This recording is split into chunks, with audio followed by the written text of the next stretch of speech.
مرحبا.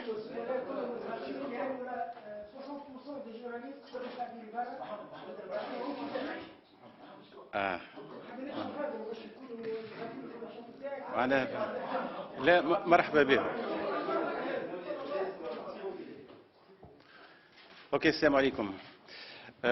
التقيت منذ قليل السيد رئيس الجمهورية السيد محمد منصف المرزوقي، اللي شرفني بتكليفي لتشكيل الحكومة وفق القانون المؤقت للسلطات العمومية ومبادئ خريطة الطريق. أشكر سيادة الرئيس على هذه الثقة.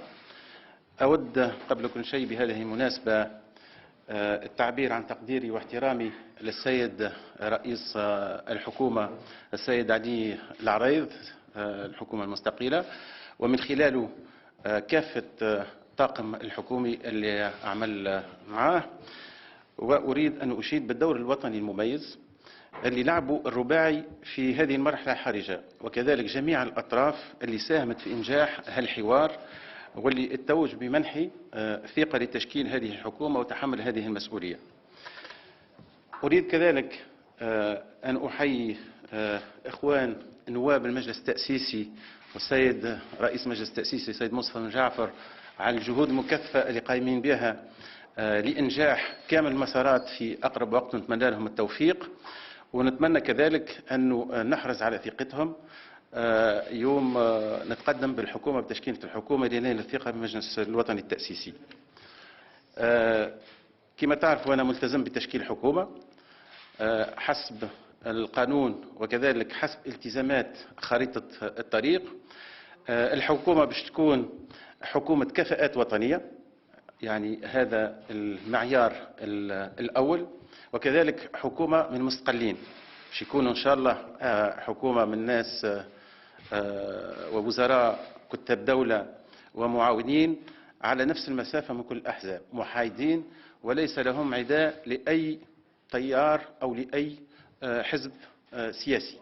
هذه باش تكون إن شاء الله أمور واضحة، وإحنا ساعين في هذا المجال. وكذلك يجب تتوفر في الوزراء وفي المعاونين النزاهة والمصداقية. إن شاء الله الحكومة هذه تكون حكومة تخدم كل التونسيين، وإحنا نحبوها تكون حكومة التونسيين، وإن شاء الله يتبناوها جل التونسيين. تشكيل الحكومة كما تعرفوا يتعدى بعديد من المشاورات، قمت بكثير من المشاورات، استمعت جميع الأطراف والأطياف، تشكلت لي رؤية. إن شاء الله الآن بديت أن نقوم بالاتصالات بالمرشحين، وإن شاء الله ربي يوفقني باش نشكل هالحكومة في أقرب وقت. هو القانون يعني يعطيني أسبوعين، ولكن سأعمل كل جهدي لتقليص هذا المدى، وإن شاء الله تكون حكومة يعني متناسقة، فريق يقدر يرفع التحديات متاع الفترة هذه، وأكثر حاجة يقدر يرجع الثقة، لأنه الصعوبات اللي تمر بها البلاد ماناش قادرين نحلوها إلا بتواصل وبثقة وفي جو من الثقة. إن شاء الله نعملوا مع بعضنا الحكومة. الفريق هذايا إن شاء الله باش نشكله حسب المعايير اللي قلت لكم عليها، وسأكون المسؤول على تشكيله والمسؤول على نتائجه. مانيش باش نطول عليكم. نحب نقول للجميع، لكل التوانسة، أني باش نتعهد باش أعمل كل ما في وسعي. لست صاحب معجزات، ولكن سأقوم بحطان يعني تجربتي الكل ومجهودي، وكذلك الفريق اللي إن شاء الله يكونوا فيه كفاءات اللي ما توفرت لهاش الفرصة حتى الآن لخدمة البلاد، ولكن قيت من الاستعدادية لمواجهة هذه الفترة الصعيبة من بعض الأطراف ذو الكفاءات الكبيرة.